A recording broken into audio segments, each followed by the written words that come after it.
Hi, this is Alcam. Welcome back to my channel.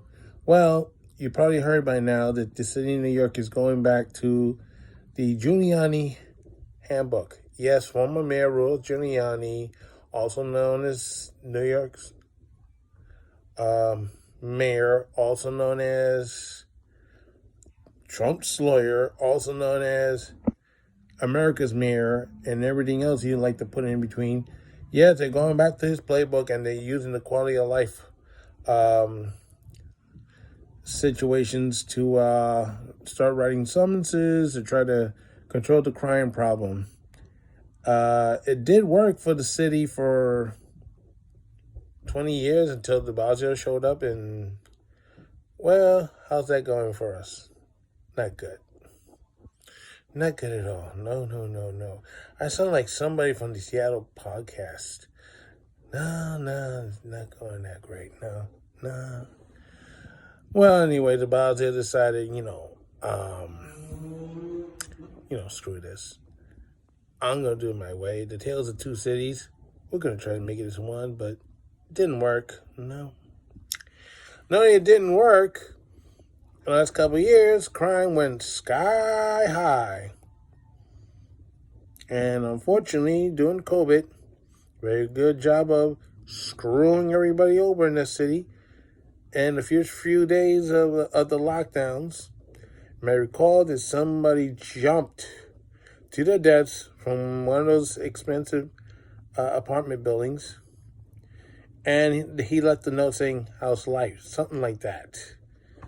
So you might say that's the legacy of the DeBozo era, or I like to call him Mayor DeBozo. So, yes, hi. DeBozo, and yes, Twitter warned me about calling him a moron, but he is. Unfortunately, his legacy still lives on and driving Eric Adams crazy. If Eric Adams had hair, he probably would have lost it by now. Yes. No, I'm not making fun of Eric Adams. But the point is, yes, DeBozo's policies in the end didn't work. So now Eric Adams had to use the Giuliani playbook, as I said earlier.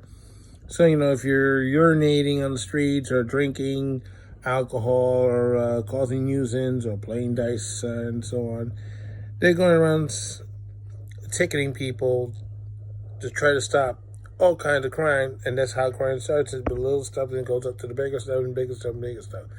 Of course, the critics are saying, "Oh, but it hurts poor people and black people and minority people." Well, where is all the shootings taking place?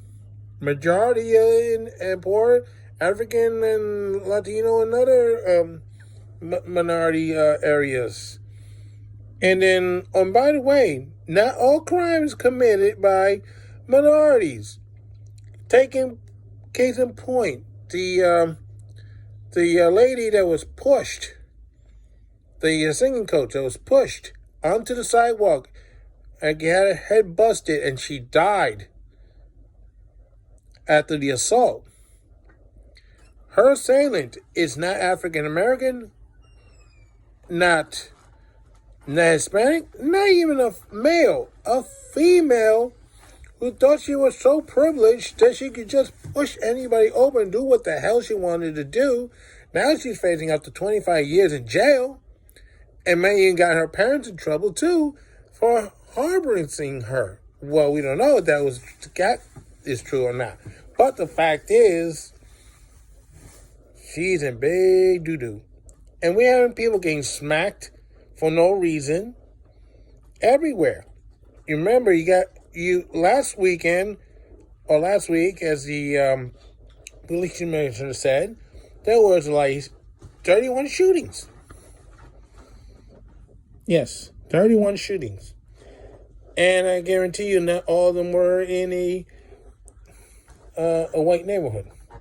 Maybe a few. But the majority was minority neighborhoods. That's where they had to get the guns off the street from the criminals. Not the law-abiding citizens, but the criminals. Anyway,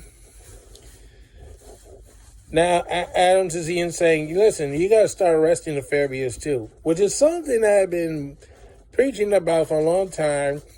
And the Manhattan DA was the first one to do this garbage, not prosecuting fair beaters. And a lot of people decided to do the same in the other boroughs. I can't say about Staten Island because there's no subway down there. They got the Staten Island Railway. That's a whole different ball of wax over there. But the fact is, the fare beating was gotten so bad, it's costing the agency millions and millions of dollars. And you have people trying to say, oh, no, that's not true. That's not true. Are you trying to say the accountants are liars? Or are you trying to say they had two sets of books, as we used to say in the 90s? We don't know. But the truth is, somewhere in between, we know they're losing money, and they were losing money long before COVID. So the commuter lines are doing great. It's the subway and the bus service not doing so great. And you can blame Bloomberg for that fiasco, because this idiot added 7 private bus lines to the New York City transit system, which he should not have done. And they didn't want it, but he forced the issue. Well, and that's the reason why you don't have Long Island Bus anymore, because since they took over those 7 private lines, the MTA is having financial problems to the point when they try to do the same cuts they did on the New York City Transit to Long Island Bus. The head of the Nassau County said, hey, MTA, bye-bye. Pulled the plug on Long Island Bus. Now it's nice, which is not so nice.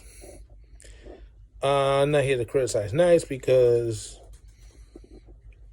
they're not the problem I'm having. It's MTA. So, I'm leaving nice off the table for a while. But they have issues, but it's MTA I'm worried about. Anyway, so you're having financial problems. You had taken services that you shouldn't have done. And then on top of all that, you had the fare beating problem. And you had the district attorney that didn't want to prosecute. And others filed suit. And then the man district attorney was a Cyrus Vance Jr. Promised that they were going to help the NTA's transit division with the hardware and stuff that we're going to use from confiscating something. I don't know what law it was. To help with the fare beating, and I don't know, it got lost in the shuffle. I guess once they heard that Trump was available for possible prosecution, they let it, dangling in the wind, and never came back to it. I think his legacy of screwing Trump was more important than saving the public from this crazy fiasco. Anyway, the crime problem has gotten so bad, they had to resort to Giuliani tactics, and civil liberty people and legal aid people and all that stuff. They're going horse manure mode on the city, but see, Eric Adams is trying to get rid of the crime problem. It's not like the situation with the vaccine mandates. That he doesn't care. So he's getting rid of it on the athletes and the stage performers, but not city employees. Gee, I wonder why. Anyway, so that's what the affairs of the city is in New York right now. So Zalcan saying so long for now, and don't forget to stop, like, share, and do what you like with this video. Yeah, send it to Twitter so they get pissed off at me some more. All right, good night.